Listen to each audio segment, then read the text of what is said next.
What's up, everybody? This is Robert, and you are listening to That Infernal Noise. In this episode, I am going to discuss my second therapy session. This is all very new and foreign to me. I do not have the capabilities that most people have in these situations, mainly because I didn't know the extent of the problems that I had as far as emotionally or mentally or whatever, however you want to put that. Tuesday, I had a bit of a breakdown. That was not my therapy session. It was the day before, and I have this nasty habit of whenever things aren't finalized or going my way, or I think things are still up in the air, or whatever the situation is. Whenever things aren't completely done, I have this way of like panicking and externalizing it and turning it into something that it's not. And instead of focusing on the problem at hand, I tend to hyper focus on something else and turn it into it's about this and it's not about this at all. And I accuse my wife of doing the same thing because she does the same thing. And a lot of that, a lot of the things I get irritated with Niche about is the same things that I know I am guilty of. And that's probably why it irritates me because I can see it in her and it's a reflection of self, yada, yada, yada. And in therapy, you know, the main topic that we were talking about was basically my aggression ladder, I guess is how we could phrase it. And we numbered 1 through 10, 1 being calm, 10 being infuriated. And talking through it with my therapist, it's one of those things where I know the steps, I know what happens to my body, I know what the different levels are and how I feel in each of those levels, basically. It probably isn't 10 levels. As a matter of fact, we got 1, 2, 3, 4, 5. We have 5 levels, basically, in those 10. Calm, nervous, scared, mad, and then infuriated. And in talking about all of these different levels, obviously, we we focused on the calm, we focused on the infuriated, and then kind of pieced everything together in between. And the way that my therapist explained it to me, and as I was explaining all of it to her and explaining where I am and all of that, she said what I've thought at times. Um, my brain has gotten really efficient.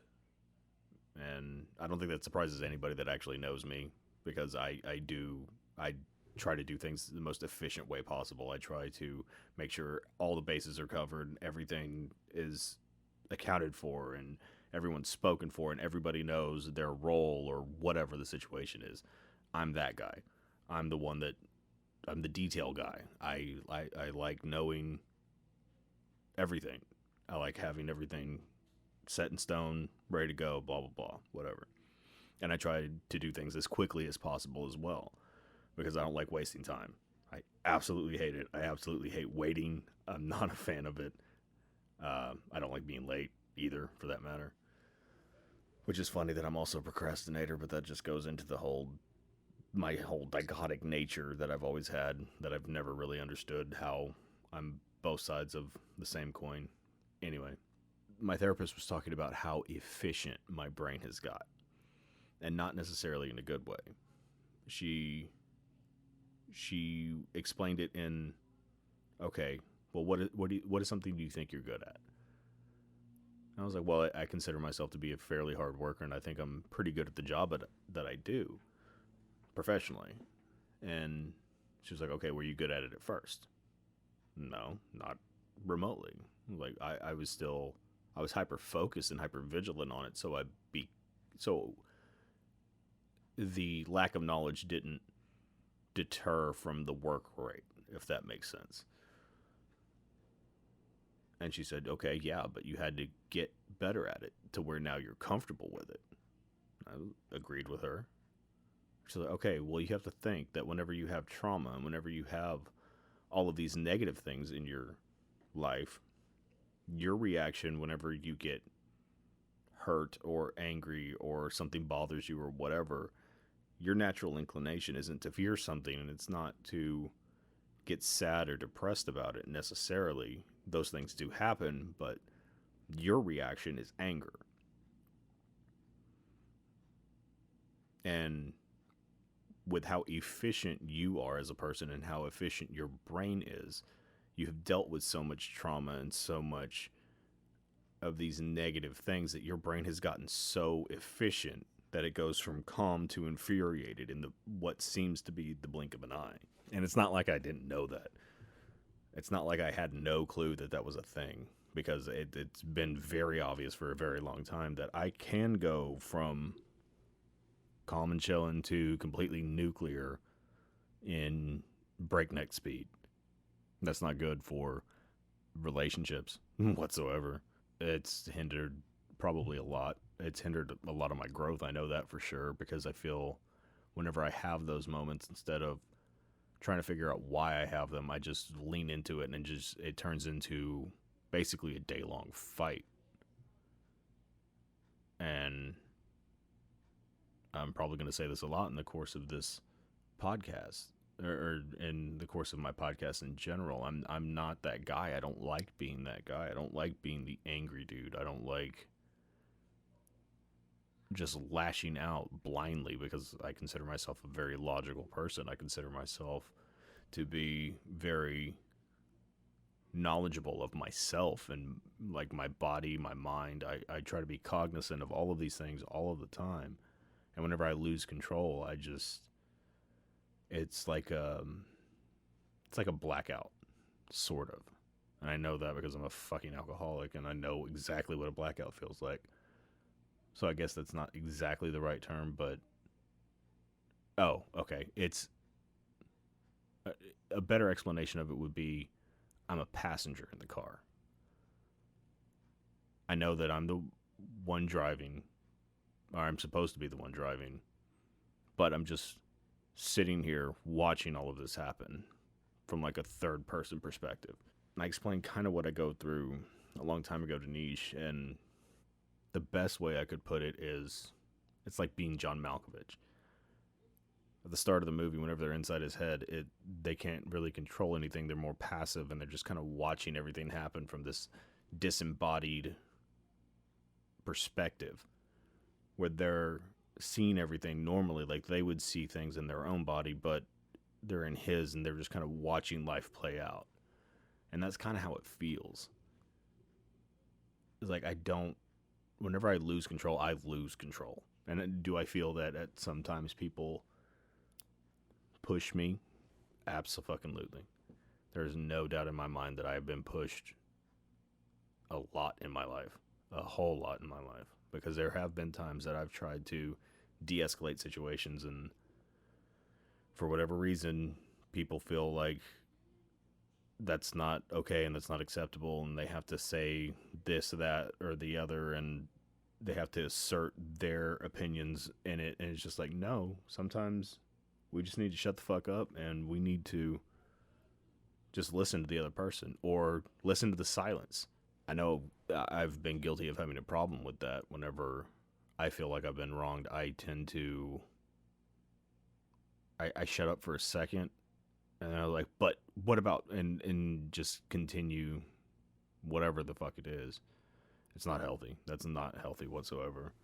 I'm trying to get better about just sitting in the silence and not to stew in it. I don't like stewing. I'm not going to say I've never been guilty of it. I've never had a problem with it, but as of now, I don't like doing that. If I'm getting quiet, that means I'm trying to figure out where my brain is. I'm trying to figure out every possible scenario. I'm trying to work through it in my head. I'm trying to get all of these mixed matched pieces to make sense and fit in my head. And I'm trying to do it from an outside perspective. I'm trying to do it from, I guess, an alternate perception of the situation, or a third party perception of the situation, because that's the analogy I always use with Niche whenever we're arguing. And I feel like something's been done wrong to me, I use the example like, okay, what if this happened to your friend? What would you say to them about this situation? Would you think that this is something acceptable for a spouse to do? Would you think that this is whatever? And it goes from there. And that doesn't work with my wife because my wife is not, she's not the same kind of critical thinker that I am. She's a very critical thinker and she's very logical in most situations. It very makes sense. If somebody presents her a situation, she can see multiple sides of it, and she's really great at that, except whenever it comes to our relationship sometimes. And it's sometimes, it's not even all the time in our relationship, which I don't give her credit for in the argument, but that's another thing. But whenever she is emotionally involved in something, she can't let go of that emotion part and look at it from another perspective. She sees her way, her mindset is it, because she spent so long dealing with her trauma and dealing with all the negative shit from her mom or past relationships or past friendships or whatever, and she's been the quote unquote sane one the entire time. So she thinks that that carries throughout everything. And I'm much the same way. I've felt like I've been the rock and the strong one for so long that there's certain times that I get in my own head and I'm just like, well, I know I'm right. I know I'm right. There's nothing you can do or say to prove or make me think otherwise. And while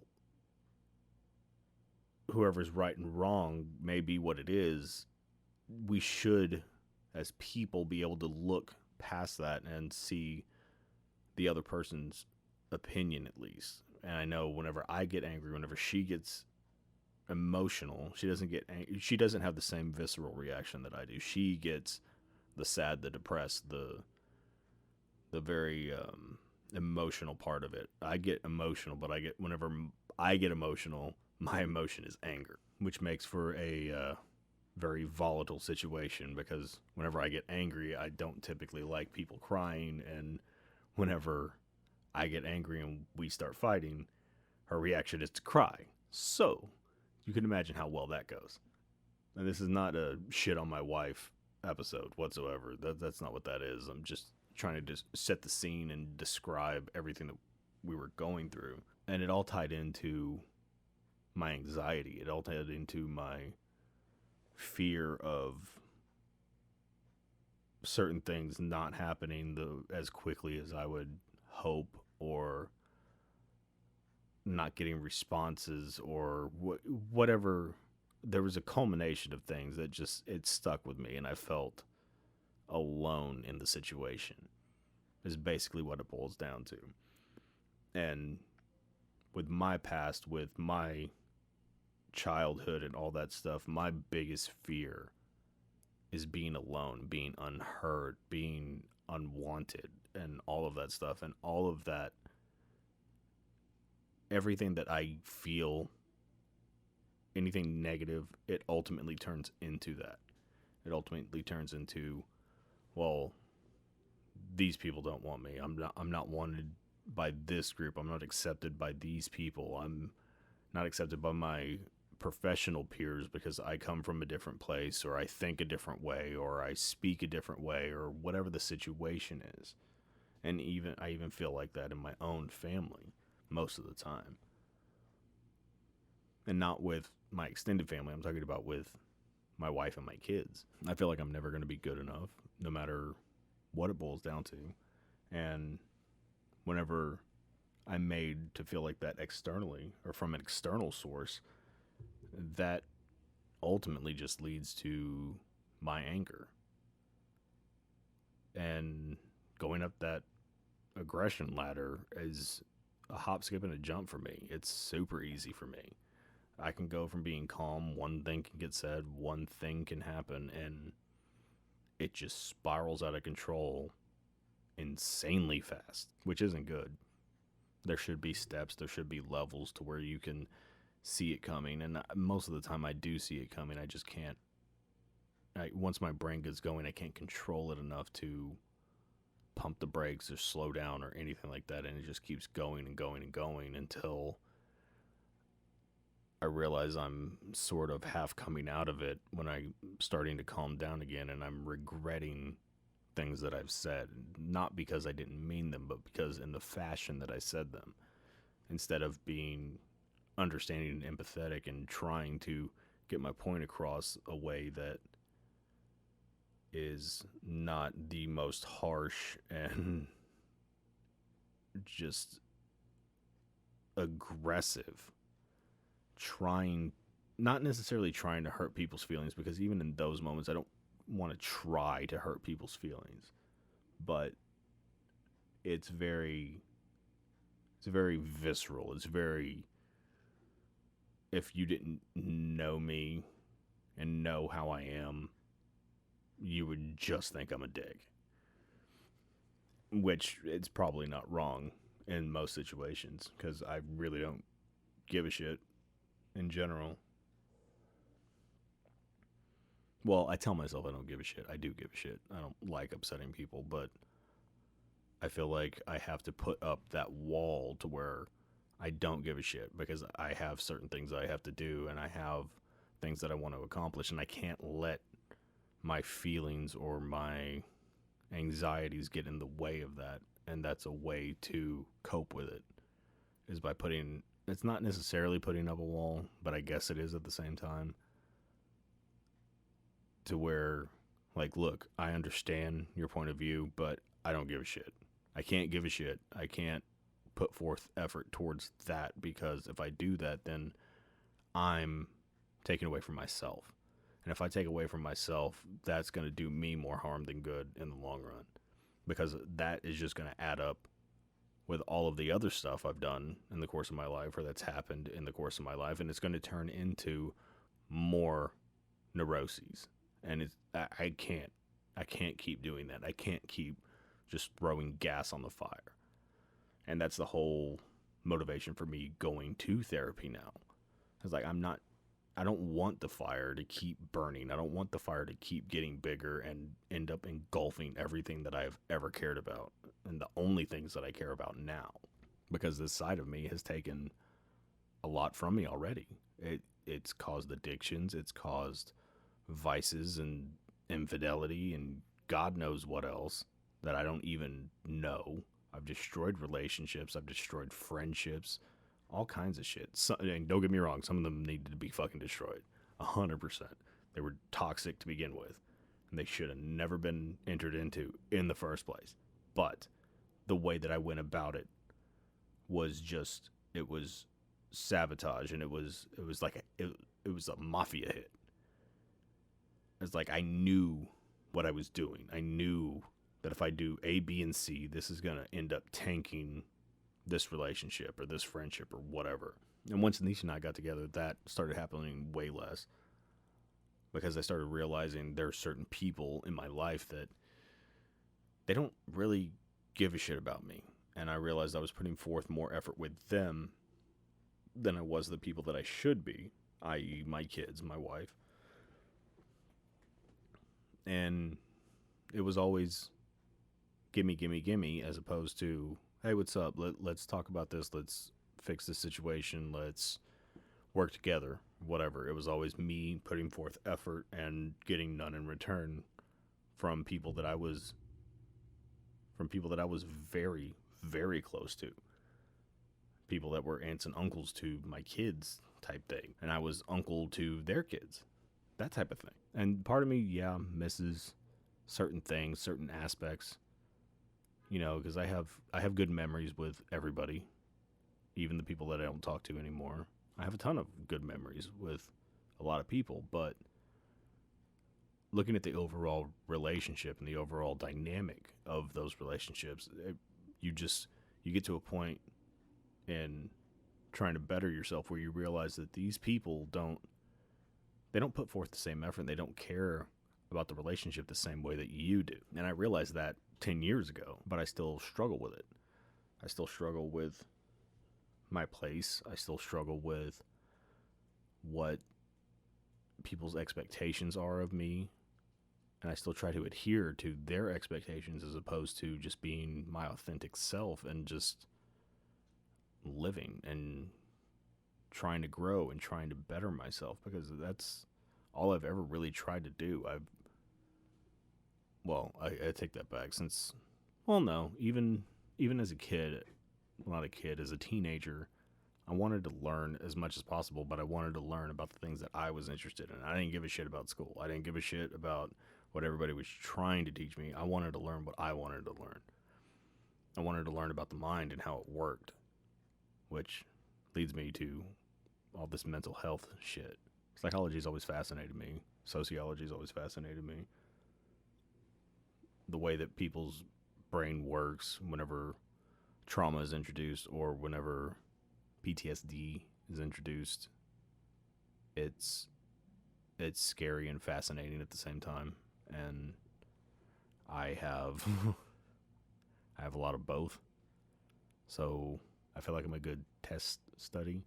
I think once I'm gone, once I end up kicking or whatever, I want my brain to be studied. And I think that having this podcast as basically a chronicle of explaining trauma and the way my mind works and all of that, it would be a good litmus test, I guess, to try to piece together, like, okay, these things happen at these periods in his life, and his brain is showing blah blah blah blah blah. I don't even know if they can make that connection. I think of the connections that they've figured out with concussions versus CTE once they're starting to do autopsies on these professional athletes that have happened, and I'm wondering if something like that could be true for those of us that have PTSD or anxiety or depression or these different mental illnesses that we've all developed over the years due to all of these things. And I wonder if those things can be studied in the brain physically. And if they can we figure out ways to prevent them? Outside of preventing the trauma, obviously, like I know that, but figuring out better ways to deal with it, I guess. And again, that's why I'm doing the therapy. That's why I'm doing this podcast. I'm trying to chronicle all of this shit. I'm trying to categorize it. And sometimes just talking about it for me in this form helps me organize my thoughts and helps me figure out, oh, well, I didn't think of it that way until just now because I'm talking through it. I suppose that means I should talk more, as opposed to just keeping my mouth shut and trying to figure everything out on my own. Just at least put it out into the ether and see what I get back. You gotta love the personal realizations whenever you're talking into a microphone. I do want to get better. I can't keep doing this to myself. I can't keep letting my brain be so efficient in anger and not jumping to conclusions, because it's more complicated than that. It's not just, oh, well, this thing happened, so it's got to be this, da-da-da-da-da. It's not necessarily that, because I think of every possible scenario. It's not just a one and done, this is the worst case scenario, blah, blah, blah, blah, blah. I think of every possible scenario, everything that has happened to me in the course of my life that resembles that scenario,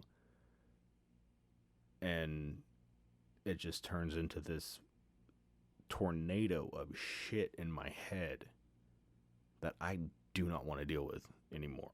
My brain goes 90 to nothing on a regular basis. I mean, it just stays like that. It's like I'm redlining basically 24/7 at any given time, any given day. Just because I always feel like I have to keep up with everything, and I always feel like I have to be figuring things out. Okay, what's the next step? What's the next thing that I gotta do? What do I have to do tomorrow? What's work on Monday? What's this? What's that? Does Chris have to work? Oh, Kaylee's gonna be getting into theater. Noe's getting into this. Logan wants to do this. And keeping it all straight for me, it's gotten easier over the years, obviously, because I mean, just like everything else, my brain gets more efficient at doing it the longer I do it, which I'm thankful for. in certain aspects, but at the same time, I think I can take on more and more and more and more until I reach a breaking point and I just have a complete breakdown to where my brain, my emotions, my empathy, my logic, all of that shit just goes out the window. And it's dealing with the here and now, and it's dealing with what do you think is going on? What could possibly be the explanation for this? And I'm not going to say I've never been right about my assumptions, because I've been right more than I've been wrong, unfortunately. But that doesn't make it right. I've taken the benefit of the doubt away from a lot of people in the course of my life because I've been proved wrong before. And while that's not necessarily wrong, you should have faith in people, I guess. We shouldn't automatically expect everything to be dog shit, basically. And I mean, I don't look at it like that 24/7. I do have those moments. I do have those days where you just wake up and just be like, fuck, what's going to go wrong today? I mean, I don't like being like that. I don't like waking up automatically in a negative mood or feeling some kind of way or whatever, but usually it stems from me not saying anything. It stems from me trying to control the situation, and by that I mean control it in my head. I do take initiative and I do try to get in front of a lot of things, but sometimes that's a detriment too. Sometimes you just have to sit back and let things play out first before you try to insert yourself into it, and then sometimes inserting yourself into it prematurely turns it into something that it shouldn't have been, or makes it not what the situation was, if that makes sense. You guys have to forgive me if I ramble. This whole thing's like a stream of consciousness for me, and I start talking about things and I have a general idea of what I want to talk about whenever I start these podcasts, but I don't have there's no like bullet points. There's no I got to hit this, that, whatever. That's not how my brain works with this, because I don't want that to be how my brain works with this, because it's how my brain works with everything else. I like sitting down, I like having a general idea, like, okay, this is what I want to talk about, and just kind of start talking and see where it goes from there. So I apologize in advance for anything in this episode or in subsequent episodes that you will listen to that happens in, because I am fully aware that I do that.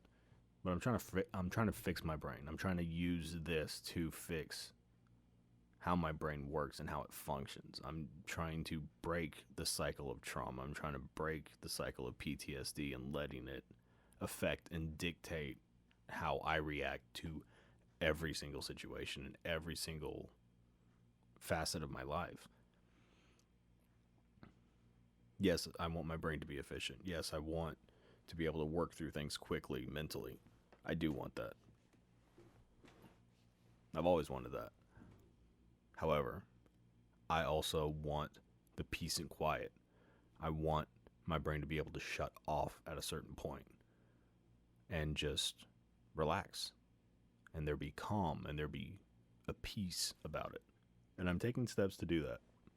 I really am. I take this very seriously, and I realized the other day I'm reading through this book. It's the Codependency Workbook by Crystal Mazzola. Simple practices for developing and maintaining your independence. And it sounds cliche, it sounds corny, and I was very much of that opinion myself at one point. And there was one thing in there, so I think it's right at the end of the first chapter, where she's explaining, I really want this to be a tool to help people. She's like, I believe in you, I believe you're great, and all of that stuff, and just that positive affirmation, like, I believe in you, you can do this, that type of thing. And it made me happy. It was like, yes, I can do this. I'm going to do this. I want to do this. And then I stopped in that moment and I just realized not so long ago that would be the exact opposite reaction I would have to that exact same sentiment. I'm like, who the fuck are you? Why? You don't care. Nobody cares. Like, you don't care about people getting better and all that shit. Until I started going through all of this myself. I started going through the personal awakening and the realizations and all that stuff. And I realized that based on the person that I have been in the course of my life and the person I know I am at my core now, I want to help people. I want to help. I don't want to be a hindrance. I don't want to be a burden. I want to be the exact opposite. I want to be the person that people go to and say, he's going through it. He went through it with me. He had my back. He helped me through it. Directly, indirectly, whatever. If it's just an example, fine. That's totally cool. Like, well, if he can do it, then I can do it. Because I know I'm better than that motherfucker. Even if that's the case, I don't care. Use me as that example. That's fine. That's what I get my kids to do. Like, look, I've done all this stupid shit. This is why I'm telling you, you don't need to do it, because I lived through it. And if you want me to be the bad example, go for it. Because whatever it takes to make you a better person than I am, don't make the same mistakes I did. And that's how I feel about this. I don't want people to have to go through the same shit that I've gone through whenever I felt isolated and alone and like nobody cared ever. I have had to fight this on my own. I have had to put forth the effort and all of that on my own because I didn't have good examples of mental health and people taking care of themselves and taking care of situations and addressing things that they should have addressed long before. So I'm having to figure all that out on my own. The same way I didn't have a biological father, and I had to figure out on the job training basically how to be a dad. Yes, I had my grandfather, yes, I had my uncles, but I think anybody that grows up in that situation would tell you it's not the same thing. It's not the same as having your biological parent there for you. And that was the hardest part, is training my mind to not think selfishly and think of others, because I had to worry about Chris whenever he was born 17 years ago. And I think that he specifically was the biggest catalyst for me wanting to be a better person, me wanting to get away from all the negative shit that I grew up around. Some of it was self-imposed by the people I was hanging out with, 100%. Some of it was decisions that I made personally because I was not a good person at that time, 100%. I agree with that. But some of it also was a lot of untoward and undue things that a child shouldn't have been around or a child shouldn't have had to experience. And here I am at 37 trying to cope with that now, instead of addressing it at any given point since then, because I thought I had this notion of what a father and provider should be, albeit misguided, but I had nothing else to go off of because I was raised by a different generation than what should have been parenting me. And again, that's not taking anything away from my grandparents. My grandparents were amazing to me, and they took care of me, and they made me feel loved and wanted, and I dare say that they were the only ones that did that on a consistent basis in the course of my life, because they were the ones that took me in. They were the ones that fed me. They were the ones that sheltered me. They were the ones that gave me the life lessons. But it was also a generation back raising a generation forward, if that makes sense. They still had the view of the world from their perspective, not from what would have been my parents' perspective. And definitely not from what my perspective was.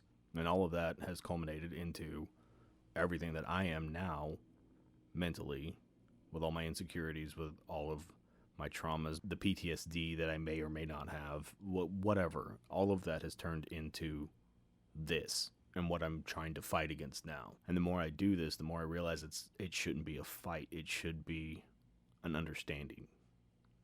It's not, I'm trying to get rid of that part. I'm just trying to understand it and have it understand me and come to an agreement that we can't function long term with each other the way things are.